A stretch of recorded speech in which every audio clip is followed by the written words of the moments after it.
Welcome to the Finding the Magic podcast, where books come alive. I'm Tricia Copeland, a fiction author and host of this show. If you love books, finding great reads, and hearing about the story behind the story directly from the authors, this is the place for you. Whether you like fantasy, science fiction, dystopian, or romance titles, I think you'll find something to love in my playlist. Listen in to discover something magical about a book or two today. Welcome, Jake. Hi, thank you for having me. I'm excited that you're here. Jake Lynch is back with us. He was here in season four, episode 4, with your first book, Broken to Beautiful. And now you have a new release. And now it was in my head. And now I'm going to have to look at the name of it, The Lost Saint. And the series is the Lost Saint series. Is that correct? The full title is Chronicles of the Lost Saint, and like the first book is called The Lost Saint, so it comes and goes. Very exciting. Congratulations. Thank you. Thank you very much. It's a lot of Yeah, and work. I can imagine. It looks like, okay, I read a little bit, but why don't you jump in and tell us what the new book is about? Yeah, I can give you the premise for it. So the premise is like it's like 200 years in the future from now, and the world undergoes a series of wars called the Great Wars, and the result of those wars ends up in nuclear fallout, classic fear, you know, nuclear fallout story.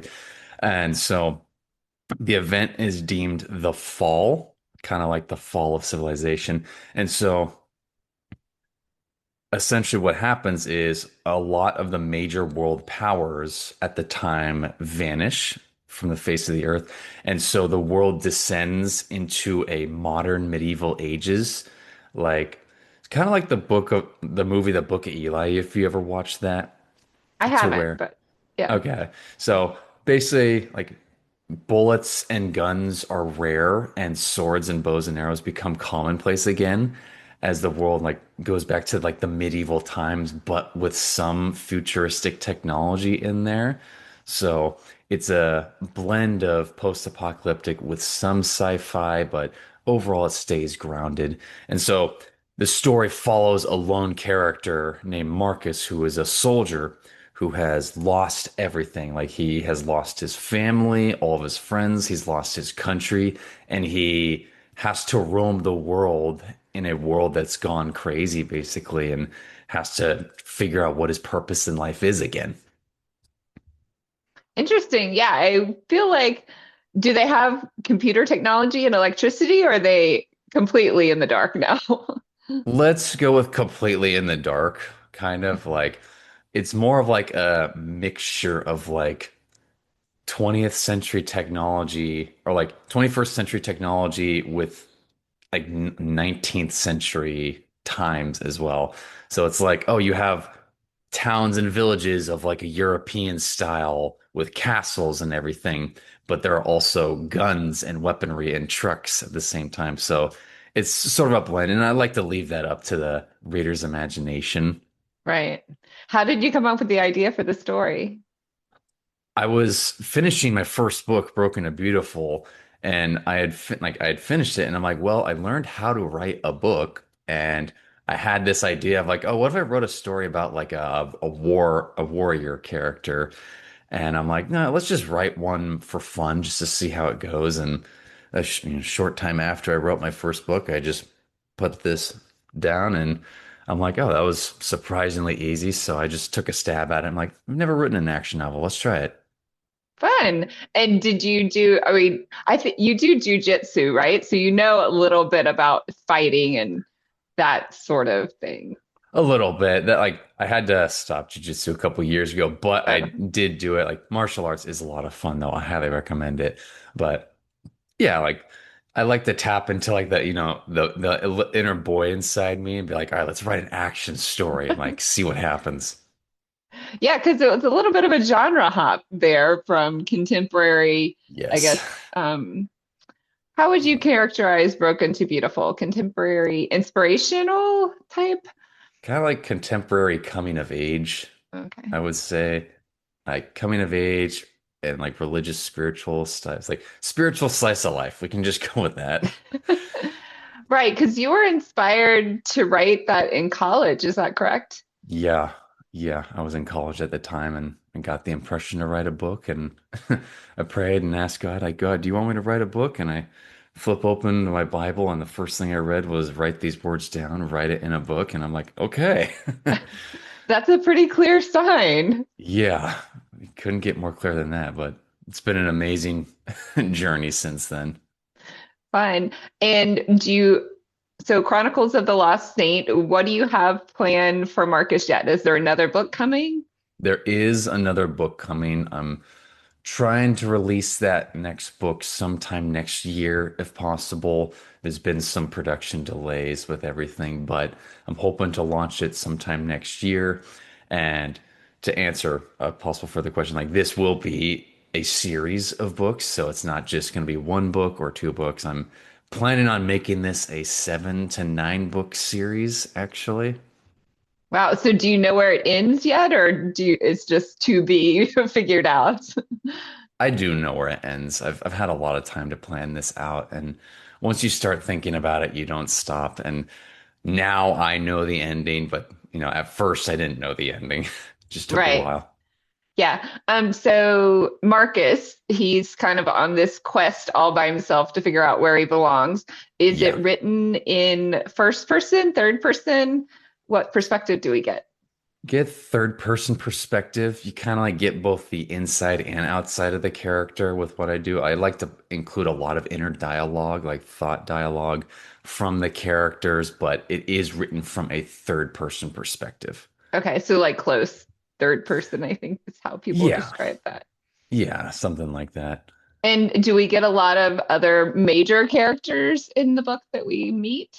I'd say yes and no, but like none of them are as major as Marcus. So it's kind of like you get a lot of side characters in this first story. My other stories that I plan to write will have more major characters in them. But for just this first book, it's mostly about Marcus. Yeah, that would be hard to be just like, okay, I don't know what to do now. I don't know where I belong. I and maybe people, I think in that 20 to 25-year-old, even sometimes into 30, I think that's a very common theme. Were you going for like an analogy to those themes of kind of new adult? I mean, you're already coming of age and you have some wits about you, but you're still figuring it all out. Yeah, that was the intention with writing this story is I wanted to write a story that emphasized discovering purpose after an abrupt change in li one's life. So I like to take on the concept of soldiers coming home from war, trying to like readjust back to civilian society and figure out what they're like. I had all these skills and now I have to learn something completely new and I don't know where I belong around here. So I play on that concept a lot through this story and even the next story as well. And yeah, I use that message to teach that through the story. Interesting. And have you had something like that in your life that you've been like, oh, wow, I don't know what to do now? I mean, who anyone in their 20s and like you said, sometimes 30s is asking those very questions. And am I going through some of those things? Yes, I am. But we're all working hard to become the best we can be. Nice. Yeah, most of us have been there. So, Yeah.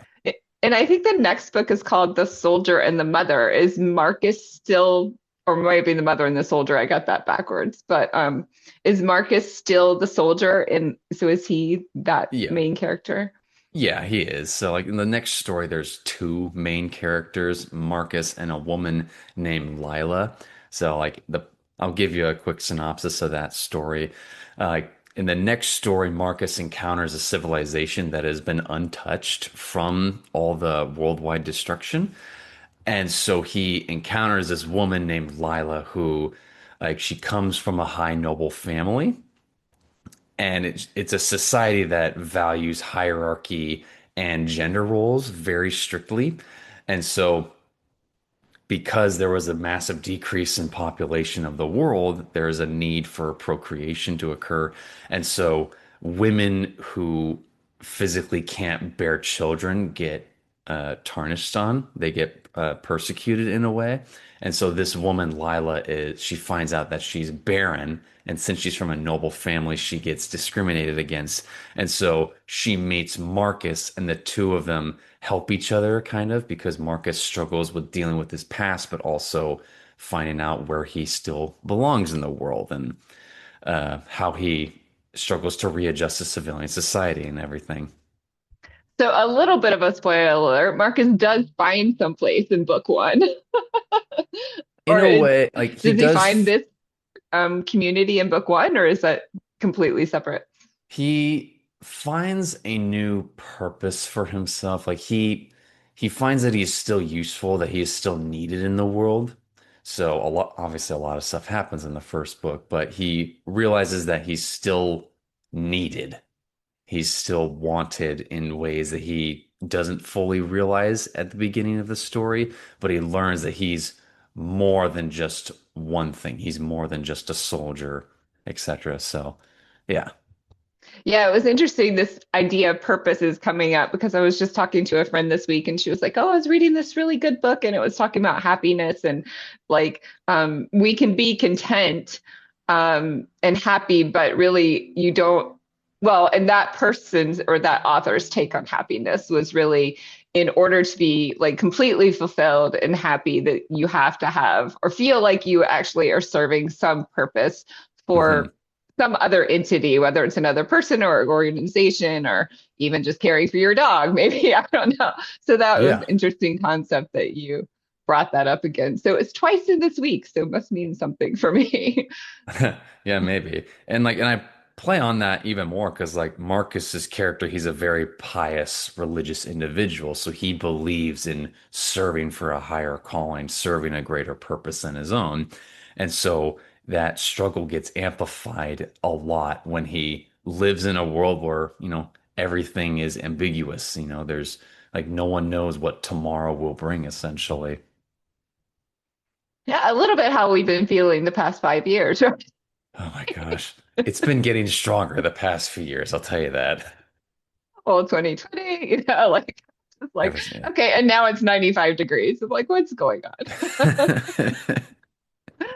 In At least March. here, I don't know. In March, yes, our flowers are blooming that usually bloom in May. So who Oh, knows what's going to happen tomorrow? yeah. But like in the end, I know that everything will be all right. So that's part of the message of this story. Oh, that's good too, because Marcus can teach us that as well. Yeah, in a way. Yeah. And how long did it take you to write this book? I wrote it in different stages, but writing this book was a lot shorter than my first book. So like my first book, Broken to Beautiful, it took me 5 years to write it and publish it.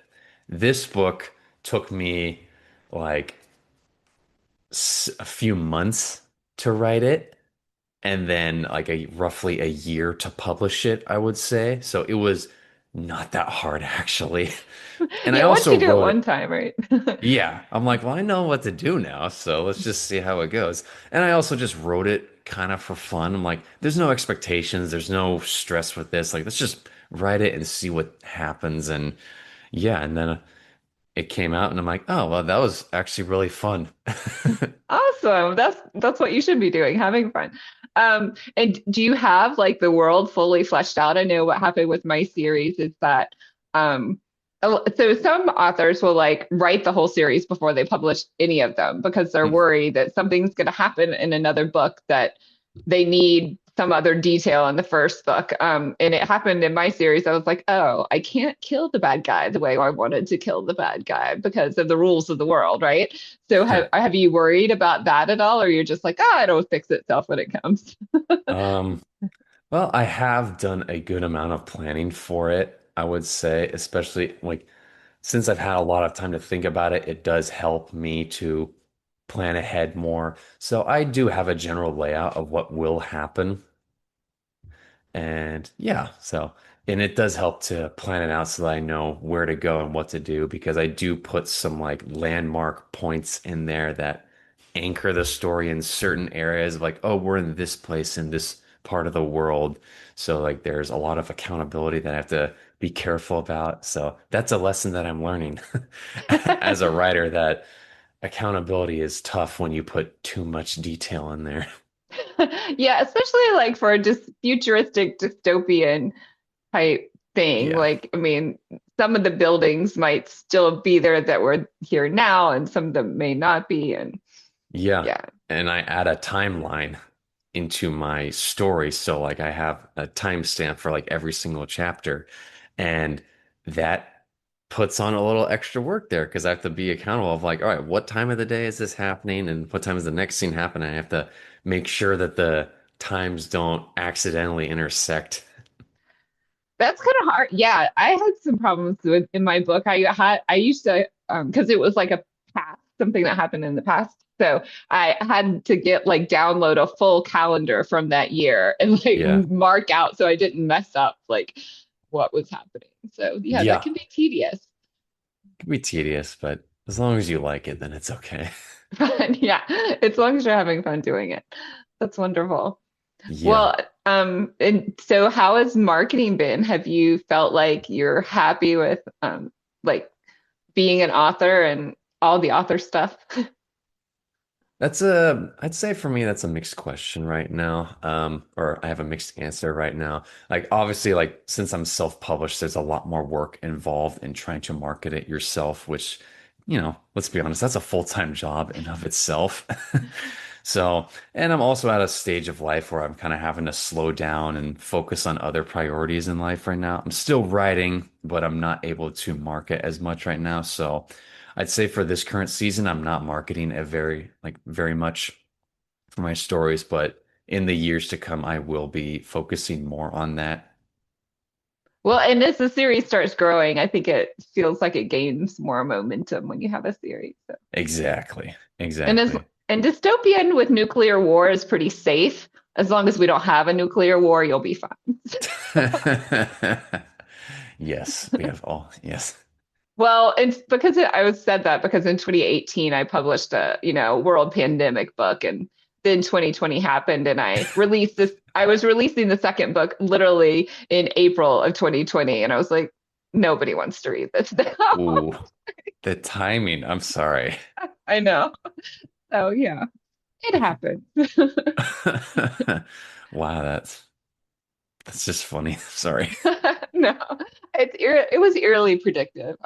I'm not sure if I'm becoming like a seer or something like that. We'll see. But No one knows what the future like holds, so we can try and poke fun at it and guess what's gonna happen. well, fun. Well, Jake, tell us where we can find you and your books. Yes, so you can find me at my website, authorjakelynch.com. That's Lynch as in Lynch. And you can find me on Instagram at author Jake Lynch. So similar places there. Those are the main places you can find me. My books are on Amazon, and you can also find them on Barnes and Noble, and they're also on Audible too. So you can listen to them. They're audiobooks as well. And I know that this book, The Lost Saint, I was able to get it on Spotify as well, so you can listen to it there. Oh, fun. Yeah, I love audiobooks, so I will be downloading that one for my car commutes. Super fun. Yeah, like you'll get through it kind of fast. I add like an accent to a lot of the characters in this story, so hopefully you can have some fun with that. And did you do the narration yourself? I did not. I Oh, hired a okay. very great narrator. His name is Rick Cheddar. That's Rickchetter. And he's just got a very dark, like deep voice, and like he captures the character perfectly. So he does a great job with it. Oh, fun. Yeah. Audiobooks are so fun because, yeah, when you get that right voice for your character, it's just an amazing feeling for an It's author. great. Yeah. And to see people bring your character to life, it feels amazing. It's awesome. Awesome. Well, I hope you'll come back next year when you write The Soldier and the Mother or The Mother and the Soldier. The soldier and the mother. Yeah. The Soldier and the Mother of The Chronicles of the Lost Saints with Jake Lynch. And we will see you next year. Thank you. I look forward to it. Thanks. Bye. Bye. I hope you enjoyed this episode of the Finding the Magic podcast. I'm your host, author and podcaster Tricia Copeland, and I love getting behind the scenes. If you like the podcast, make sure to subscribe and stop in each week to discover new authors and books. Thanks for listening, and until next time, keep finding the magic.